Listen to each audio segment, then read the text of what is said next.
Thanks so much. Nice to be here with you again.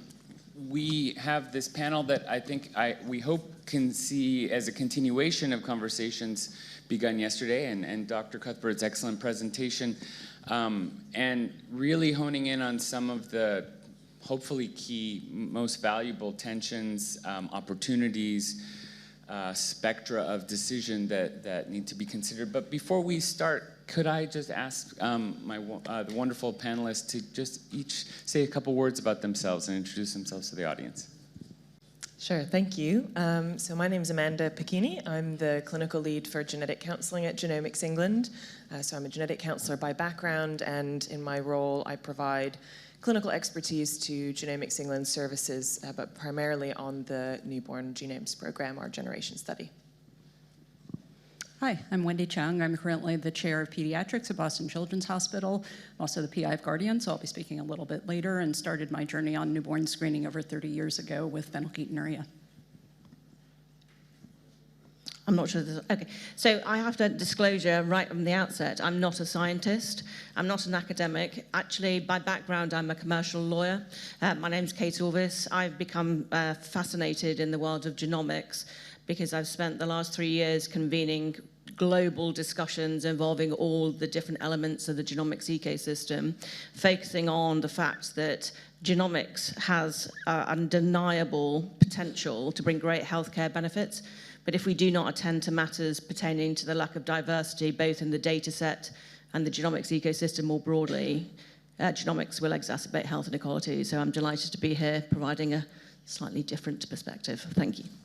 Wonderful. So, structure of our panel, we have a few prepared questions.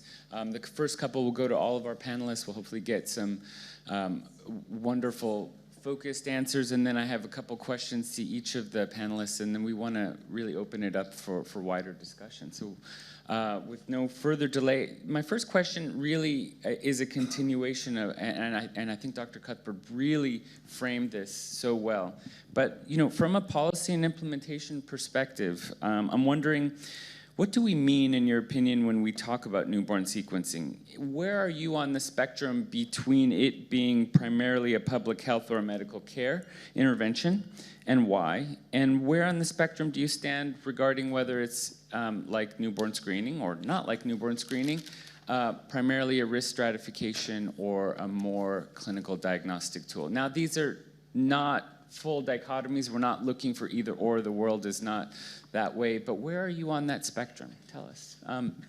You start with you, Amanda. I'll start. Thank you. I have to say, I think this conference has got me to think about this question way more than I ever have before. And I'm pleased that we're allowed to be on a spectrum and not choose one or the other, because I do think it is. And I think it really depends on the question that each of the programs we've heard about yesterday and today are asking. They're all very similar, but doing slightly different things. So, for example, in the generation study, we are not just looking for rare conditions in that sort of screening context, but we're also storing that data and making it more widely accessible for research. And if we focus too much on the screening element, the identifying rare conditions early element, then my worry is that we aren't being as transparent with those potential participants as we should be. So we really have to, I think about the question we're asking.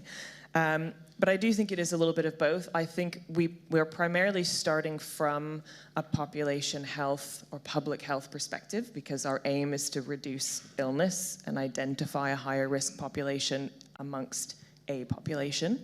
But ultimately, because we aim to identify some of those individuals at higher risk, we must assume that they will need to access healthcare. And so from an implementation perspective, I think that means we have to be prepared for both. We have to be ready to think about the implementation consequences of, from a public health perspective, which means large scale, and then from a smaller scale, for those individuals that need healthcare, how do we make those health systems feel ready and prepared to deliver that for those who need it? Thank you. Wendy? So I think the way you framed the question, all you did was you framed the age and the life course. And so within that, I think there's a mode of diagnostics, and I think there's a mode of screening. And I think you have to really distinguish those two.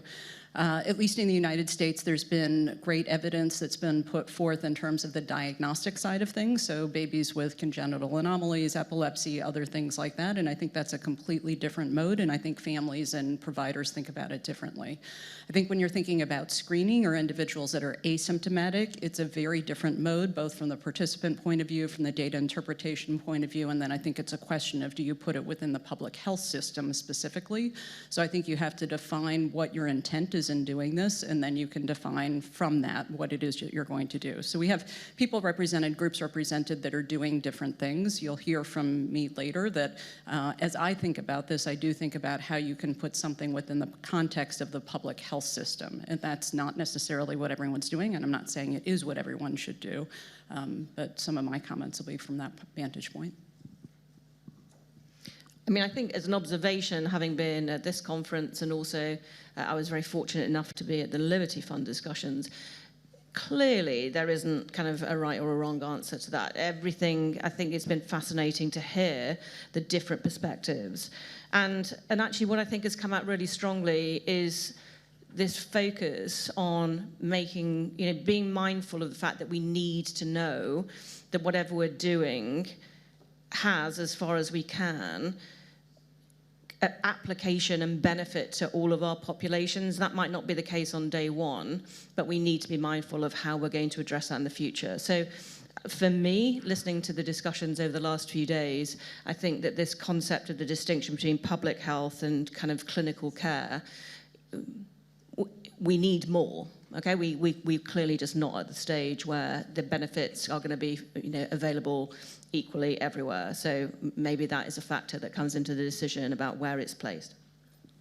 Thanks so much. And it strikes me in your perspectives that the direction of how you aim your newborn sequencing program, whether it's aimed eventually as an integrated program within or around or on top of newborn screening as an opt-out modality versus whether it's more of an opt-in but more widely available through a variety of clinical domains, that design question is critical to the function and form of the rest of the program. So maybe we can get into that. And to build on what was just said, I'm not sort of putting this out as a red herring. Do we have enough evidence about to say that newborn sequencing is effective, accurate, safe, and equitable?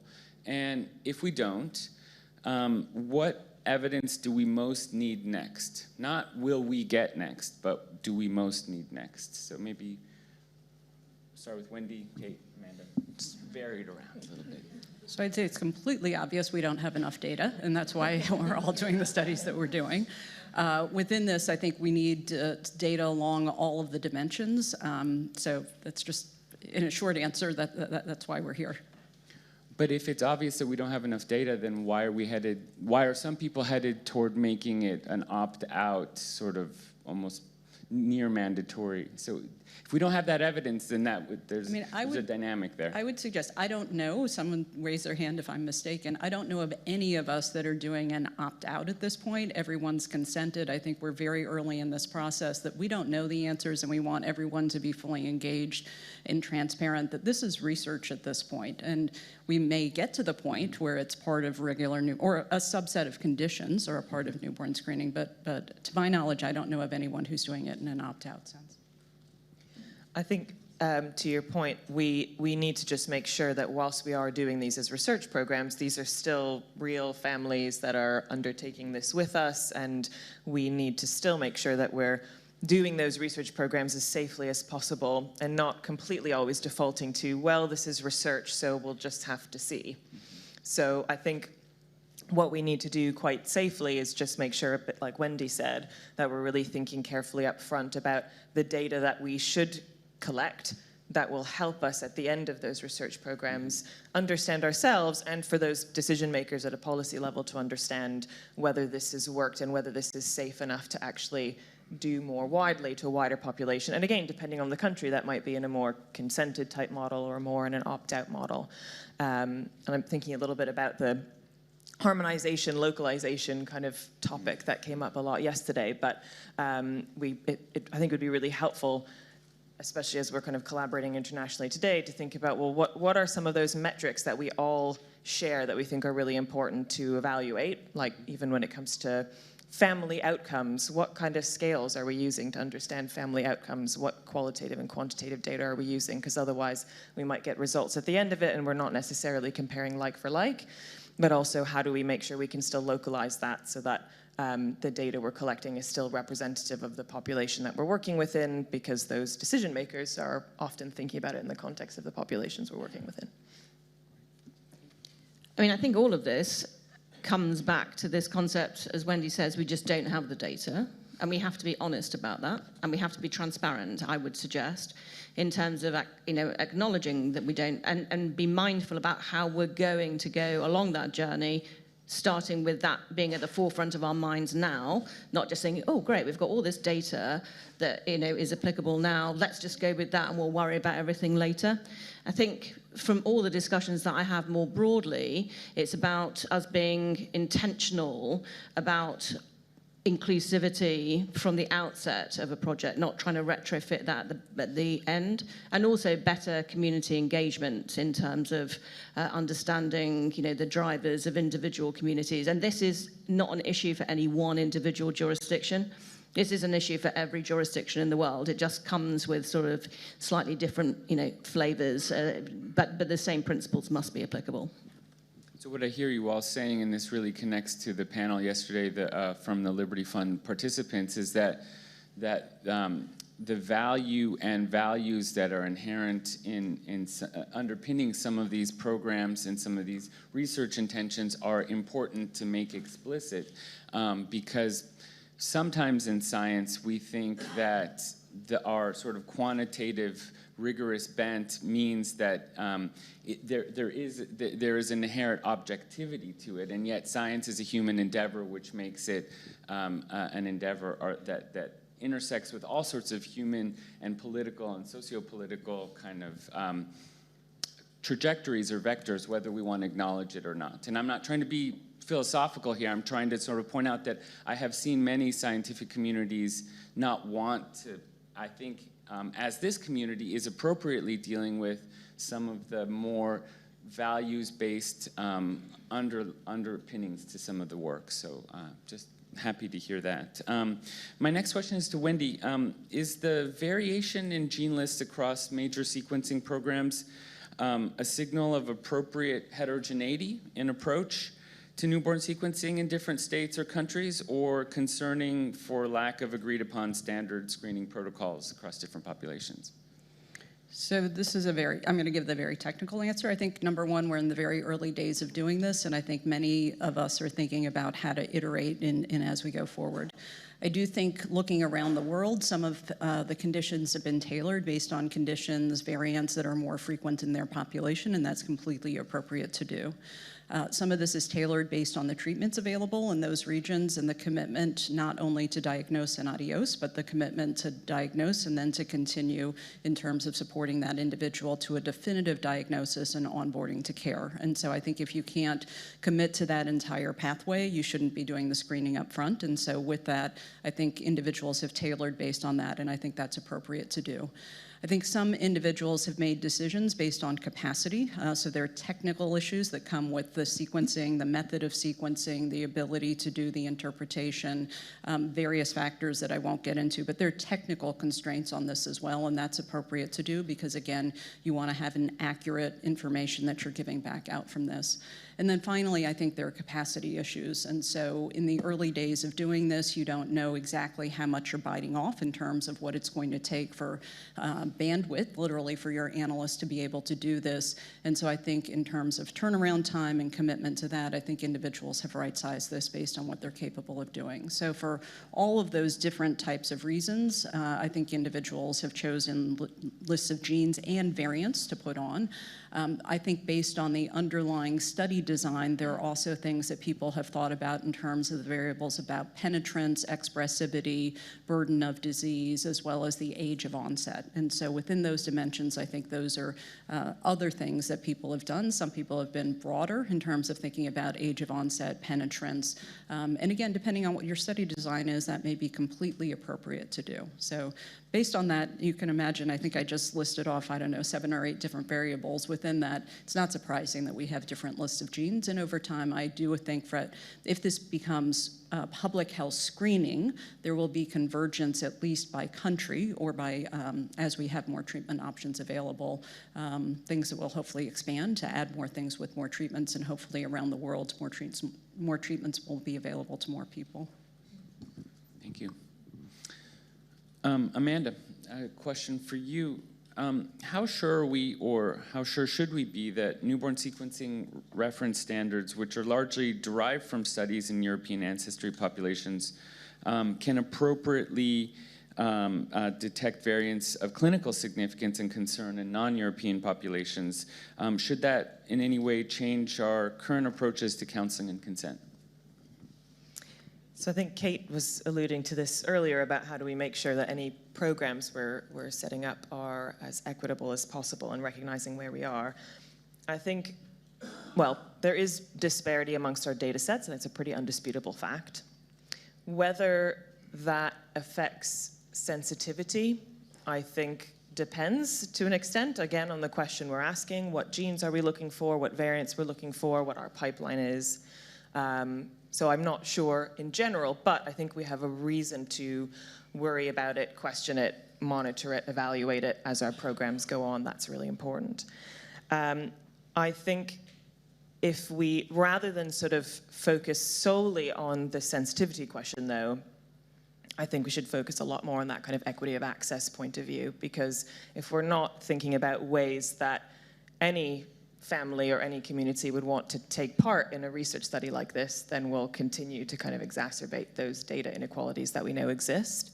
And by focusing on equity of access more broadly, that also, I think, gives us an opportunity to make sure that we are including not just those communities that from an ancestry perspective are underrepresented, but also communities that for other reasons are underrepresented in research. So it allows us to take kind of a broader view, and I think from a sort of access perspective, whether that's to research or to healthcare or to public health is kind of really important. Whether that changes counseling and consent, I think on a fundamental level it doesn't, and I say that because I think as a healthcare practitioner, so as a genetic counselor, for example, but there are many of us in the room that are from other healthcare professions, we, as a good practitioner, we need to sort of understand for each individual or family or community, they will come into thinking about a test or a research project with their own prior values and beliefs and perception of risk and understanding about whether this is going to be good or bad for them. And it's our role to sort of help enable them in their decision making to think about what's the value for you, what are the concerns for you, how do we make that sort of very tailored on that individual or family level. And for many of our research studies, because there's a lot of uncertainty there, we're asking all families to take this journey with us where there's quite a lot of uncertainty, and whether that comes in the form of the analysis or the results or the care or what they will sort of the journey that they'll go on after that, we have to sort of make sure that we're making that aware for all of the families that take part in any of these projects. The only, I guess, caveat I'd make to that is we should be transparent about what we know. So because, as I mentioned, we know that there is this disparity in our data sets, we shouldn't necessarily shy away from saying that there is a disparity in our data sets. And there's a question about how we communicate that and how we engage best with those communities to make them aware of that. But it's important, and this is something that we've sort of done a lot of user research and engagement to incorporate in our study materials, to say that we know that there are certain groups that are underrepresented in this kind of research. We want to make this study available to everyone, and by taking part, you may be able to help in making sort of healthcare more equitable for your community and for everyone. So again, the sort of route into acknowledging that and starting that conversation will differ for each community, but I think that is something that we can kind of acknowledge up front. Thank you. Next question is to Kate. You've been very clear about both concerns and opportunities for promoting equity in this work, and I wanted to get your take on how we make sure that newborn sequencing programs don't exacerbate or mimic current disparities in access and outcomes across populations. Should we aim directionally early on for wide or even universal access then to ameliorate potential disparities, or start in a more incremental manner for those who most want it and build toward that? I mean, I think that there's, look, let's just be clear. Newborn sequencing, genomics in general, some of the issues that we're talking about here about inequality and inaccessibility, this is not a new issue. This is actually an issue that's been around for a long time. My point is, when we are looking at this through the lens of genomics, do we have an opportunity to maybe take a different approach and be more mindful from the outset? So newborn sequencing is one element of a much broader issue. And, some people say, well, we can't solve all of this. This is just something that is the latest incarnation of something that's always happened. And do we not just need to sort of crack on with what we can do, what we know now, and everything else will catch up? The rate of progress of genomics, I think we have to be more intentional about that.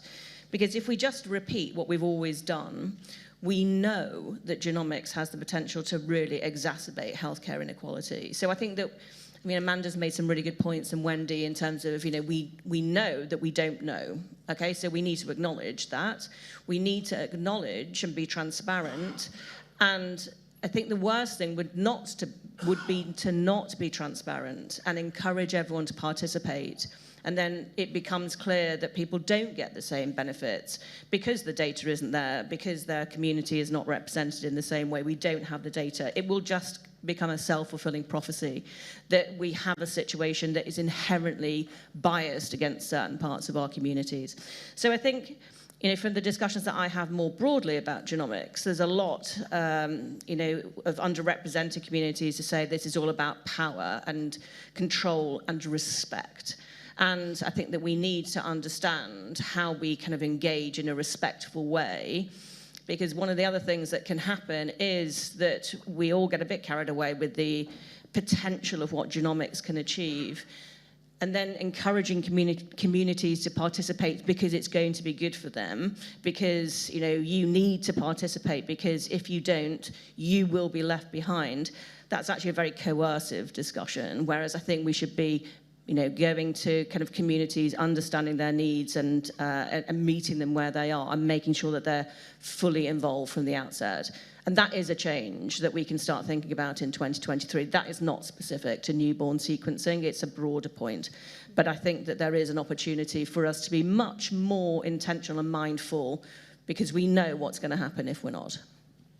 Yeah, appreciate that. And it's made me think, in the conversations over the last couple of days, there's a multi-directional view or a sort of attention. So there are many vectors of inequity, not just race, ethnicity, socioeconomic class, geographic location, ability, disability, differential ability. It strikes me that in many ways there's both enormous potential, as you've all and many of the speakers have discussed, for exacerbating inequity in some of or many of those vectors by these sequencing programs. The actual act of expanding sequencing and making rare disease more visible and more amenable to identification and treatment actually might be an equity-producing vector for the community that's not so small of families and children with rare diseases that often suffer perhaps even inequitably compared to families and children with common conditions. So while you're ameliorating one equity variant or one equity vector, you have to, it sounds like, be mindful of other vectors that you don't want to expand. So a question to all of you, and we'll start maybe with Amanda here and go down the line. Who should pay, this gets to our conversation yesterday in health economics. In your opinion, who should pay for these programs? Obviously, it's context dependent. Should it be government payers, commercial insurance payers, consumers, we've heard? Should this be, for now, research and grant oriented? And what economic and utility evidence from your perspective, as well as implementation experience, do these actors or stakeholders need to have at their decision-making tables to expand coverage more widely? What do they need to know to make this more widely available?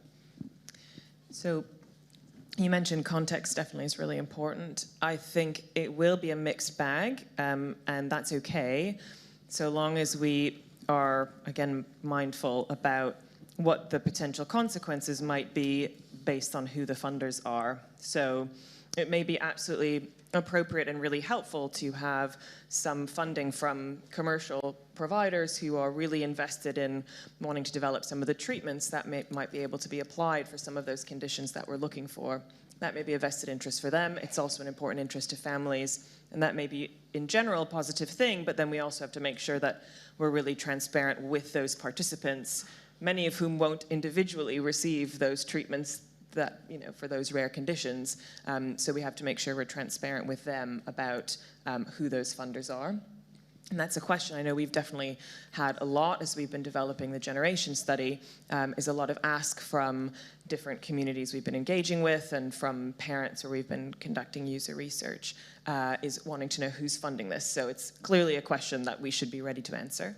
I think, and again, maybe for more of a UK context, where there can be government funding or other sort of healthcare funding, that can be really helpful for kind of sustainability in the long term.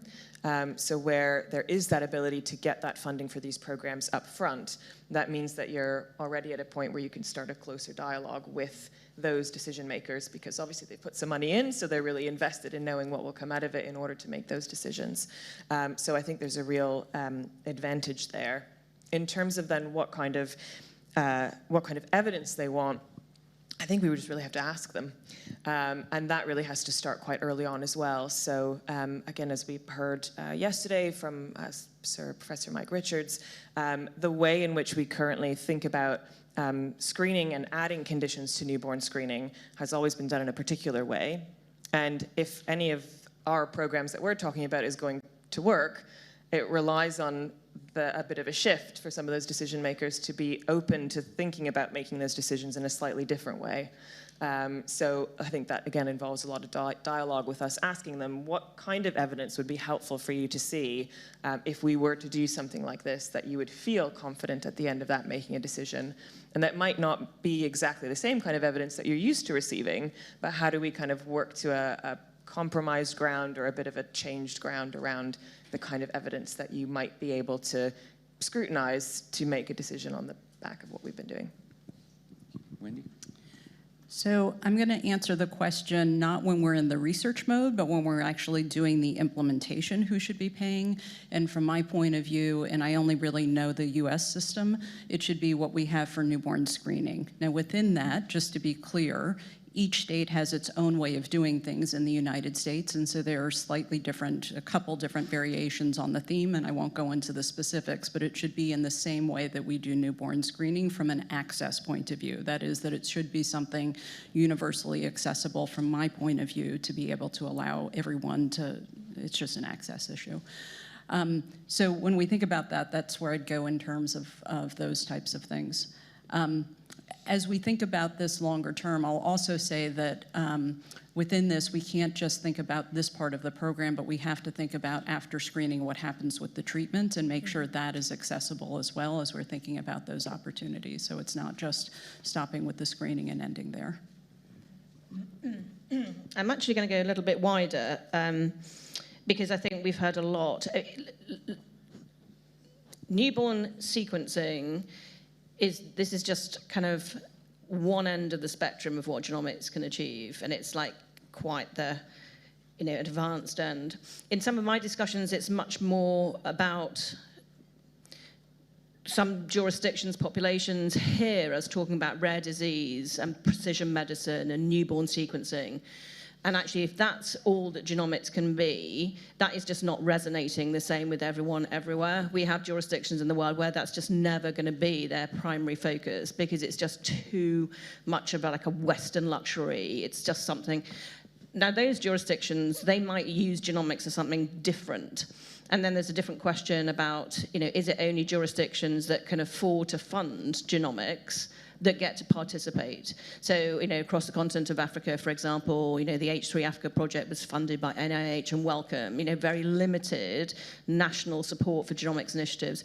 And I think this broader issue about equity, about genomics being able to bring healthcare benefits to all of our people all over the world is a really interesting point, which is some jurisdictions just will never be able to do what we're talking about, the opportunity here today. And the question is, are there other things that we should be thinking of about how we should include them?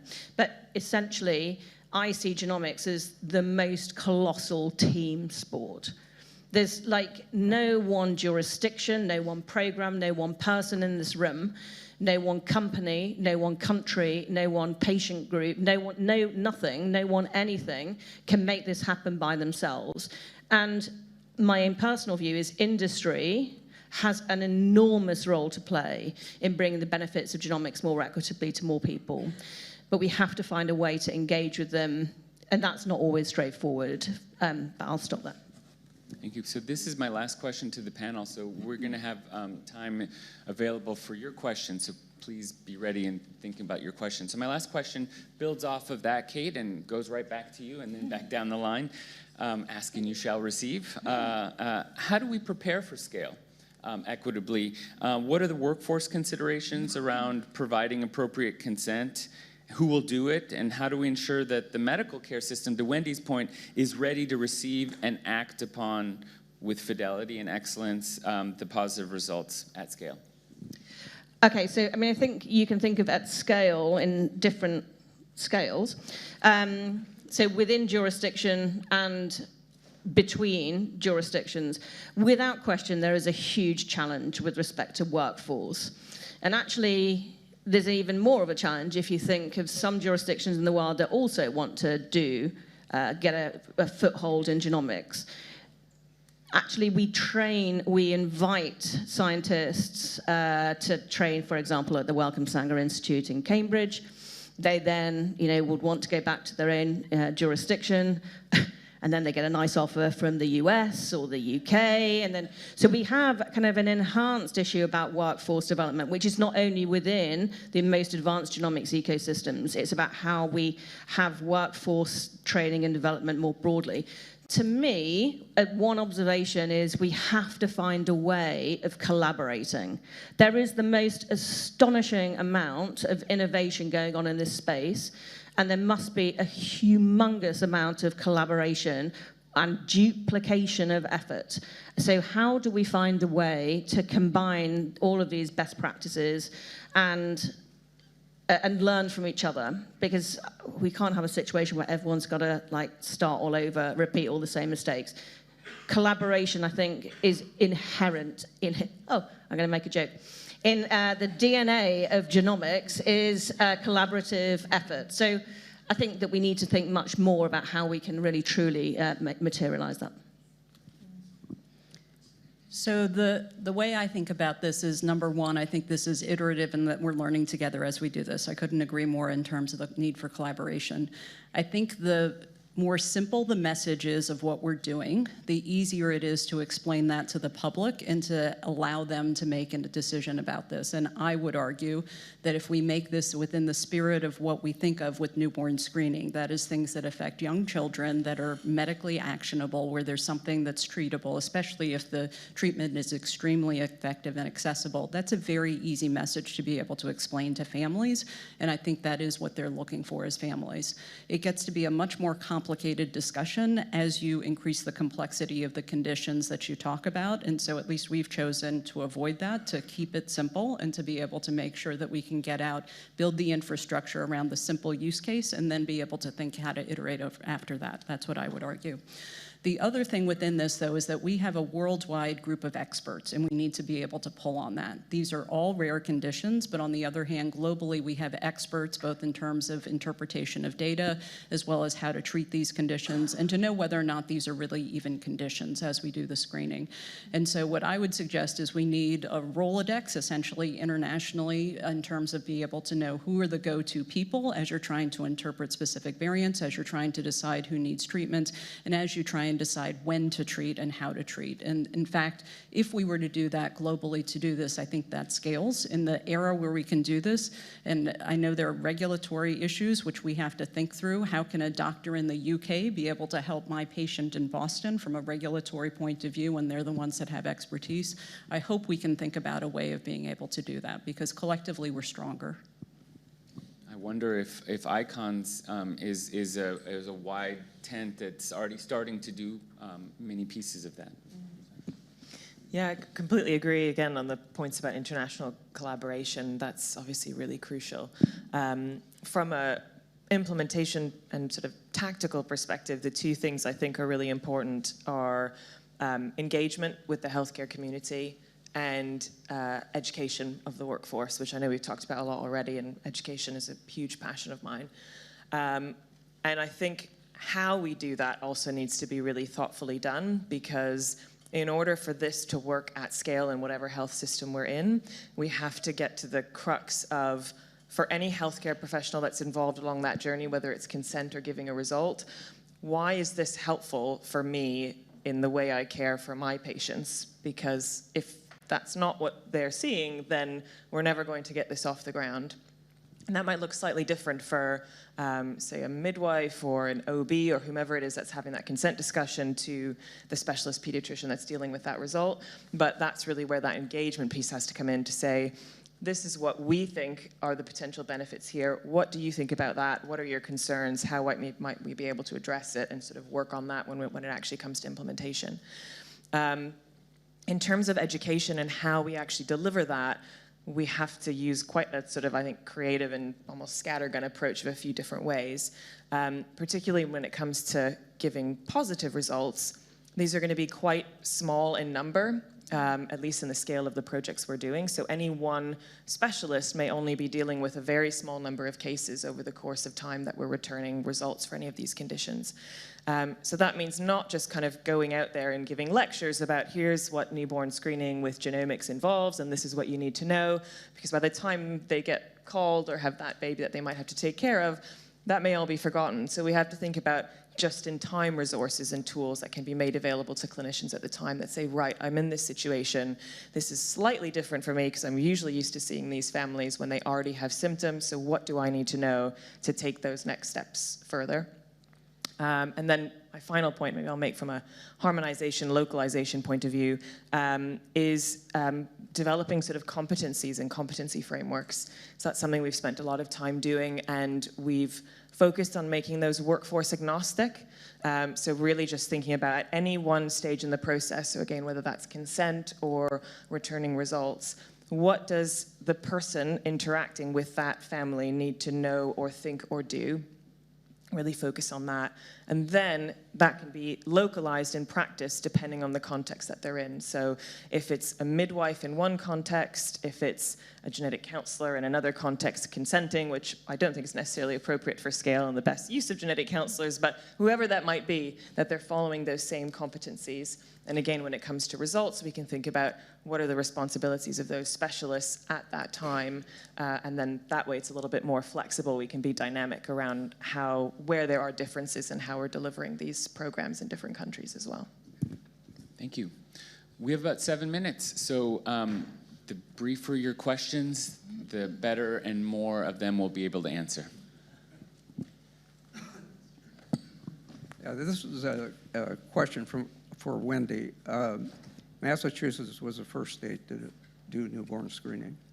And I think for the group, it would be helpful to point out, obviously, laboratory technology is what started newborn screening. The clinical arm was not involved initially. I think it'd be helpful to just share the challenges and the deficiencies of newborn screening from the clinical arm, not from the lab, and where you see, because a lot sequencing is just an extension of newborn screening, and the challenges clinically of where we are now, not sequencing, but just the newborn screening itself, the clinical part of it. Sure. So within this, to give you a sense, and all of these parameters can be set by what you decide to report out. You will have false positives, you will have false negatives as well, but it's the false positives that you're sending out, and so we ultimately have to do a further evaluation with that clinical assessment to determine the true positives, the false positives, and then to onboard the appropriate babies to care. Within this, there's conditions in which that false positive ratio can be as high as 100 to 1 with current clinical testing, the way it's done. And so that puts an enormous burden on the clinical centers that run newborn screening programs, managing expectation for those parents, being able to get parents and their babies over the finish line for whatever diagnostic testing is necessary, and being able to deal with all sorts of insurance issues, additional specimens, getting a baby back into clinic, all of those things. In Guardian, as an example, we've put that still within Guardian, so that's still within our research study as we do it. We cover the cost, we cover the access issues, because I consider that still part of the research, but when it comes into clinical care and implementation, that's part of the program. After that, it's actually onboarding to care and being able to find the right provider in the right location, and depending on geographically where you are, that could be 6 hours away in terms of being able to access care. It could require something as significant as a bone marrow transplant. So it's not simply something as simple as, although I love David's example, it's not necessarily always something as sprinkling a little relatively inexpensive vitamin into the baby's formula. And so with all of that are the complexities in terms of cost, the specialist to be able to help, and the family support that's required through that process, from a very significant switch in thinking from I've got a healthy baby and all of these fantasies in the future to I've got a baby now with significant medical needs. I hope that answered the question. Hi, Enzo Ranieri. My question is directed to Kate, not because you're a commercial lawyer, but that's a bonus. My question relates to, we're on the cusp of introducing, or have already, genomic sequencing. And so we're now placing a DNA label. We're identifying variants with, for disorders that may have low penetrance, unknown penetrance, but you're DNA labeling that child. Newborn sequencing is in itself in a newborn period. What do you think the legal aspects are for the future of that individual? When you've labeled that person, you cannot erase that DNA label. Okay, let me just be clear. When I was a commercial lawyer, I didn't deal with anything like that. I used to build hospitals and schools and housing projects, but not all lawyers are the same. But you raise an interesting point, and I think this is one of the kind of legal and ethical challenges that surround newborn sequencing. And, you know, this is a multi-layered issue, and we need to be kind of, there isn't an easy answer, because, you know, there's all sorts of issues we've touched on: consent, informed consent, you know, the issue of kind of what we're looking for, what the consequences could be. It's so complicated, and that's a bit of a kind of flaky answer, but we need to have kind of really thought through these issues, and that's what a huge amount of focus on the ethical, the legal, you know, the regulatory considerations of some of these programs. But yes, you're right. There are just so many issues in there that I think it's quite difficult to give that a single answer, other than to say we really need to think carefully, because what we don't want to do is have an unintended consequence of this, that we end up making matters somewhat worse. Yeah, giving a stigma to the individual. They may be not be able to be provided with insurance, say, for instance, for these reasons. I know it's out there, but it needs to be given some level of consideration, because what we do now cannot be undone. 100%. And the issue, you know, I mentioned that genomics is a colossal team sport, and the importance of the role of industry. Industry means different things, okay? It's not one homogenous whole. The part of industry, by which I mean a profit-making private sector commercial organization, the bit of industry that freaks everybody out is insurance. And what the relationship between what we can discover through genomics and genomic sequencing and the impact that can and could have on insurance and cover, and whether or not you can be covered, and whether or not they can put the premium up to be sky high, or whether or not that becomes a barrier to people engaging with the benefits of genomics. That is a kind of a really important point. Try to get one more brief question in. Yes. Oh, up. I can't see. Hello? I think he was, let's do a round robin. Both questions, and then they'll try to answer it the best they can. So Okay. So I want to follow on a question from questions you were asking the panel and also a point emphasized by the keynote. I hope this question will be received as a bouquet, not something different. There has been much usage of terms like VUS and pathogenic, which are often defined by the ACMG AMP sequence classification criteria. But these criteria and successor, the SVC V4, are designed for identifying diagnostic variants, and screening has distinct goals. As such, the diagnostic classification processes and also classification databases like ClinVar may not provide the information needed for screening. How significant is this discrepancy, and what should be done to address it? And let's just try to get that last question up there. Yeah, hi, I'm Marianne Berends. I work for a very small pharmaceutical company developing a drug in a very rare disease. And my question is around the word actionable, medically actionable. I have two sort of issues with it that I would like to ask you to comment on. I speak to a lot of parents, and the first symptoms of this disease are at 2-3 months. Diagnosis is usually at 18 months. So that's, you know, a year and a half of struggling, going from one healthcare professional to the other, waiting for years sometimes for having a result of a genetic test. So if there are two parents, one has a disease that is medically actionable, and the other one has a disease that's equally dramatic, but not yet medically actionable, is it fair to make that other parent wait for a year and going through all this suffering to get the answer? That's one part of it. The other part of it is, I have a potential treatment, but I have to find these kids when they're born, not when they're at 18 months. The damage is done. So, but how do I find these kids if they're not in these genetic screening programs? That's the other aspect. So very brief thoughts on definitions of uncertain significance and actionability. Discuss. until Nick pulls us off the stage. Yeah, I'm conscious of Nick standing there and two very big and very different questions. So my very brief thoughts. First, on the actionability point, I know we've talked a lot about actionability, and we all have different criteria. My personal view is every genetic condition is actionable. So if you're starting from that point of view, we have to then make some decisions and make some definitions about what's going to work. And that does, I think, mean that we're starting from a place where we're focusing on some conditions and not others, and that's not to diminish the importance of all of those conditions, but we have to see this as a iterative process where we want to start somewhere, see if we can start to show the benefits. This isn't the only place that we should be providing genomic healthcare to families. There should be other areas focusing on that as well.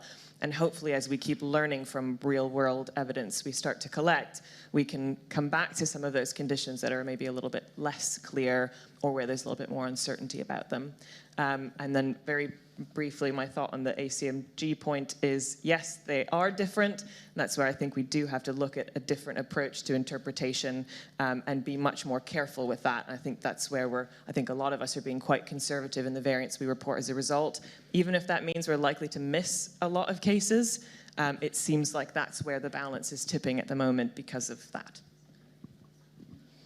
So I'll say that with variant interpretation, there ought to be a ground truth. So a variant ought to be disease-associated pathogenic regardless of the context.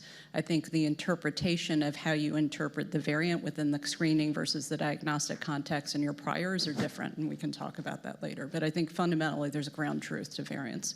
In terms of actionability and what is actionable enough, we need data. So here are the data. In Guardian, we have two different categories, and we can talk offline. To your point of actionability, 87% of parents in Guardian who decide that they want to be in Guardian, and 73% of parents approached wanted to be in Guardian, period. 87% of those 73% said, give me everything that's actionable, even if it's not curable sort of at the highest level. So I think that gives us the data in terms of what parents want with this information. I think there are ways to your second question of being able to, as new treatments become available, how to be able to identify those infants, or later they might be children by that time. And I think it all depends on the consent that you set up front and what that engagement is and being transparent about those options to families. But I think there are ways to set that up. Please join me in thanking Amanda Pichini, Wendy Chung, Kate Orviss.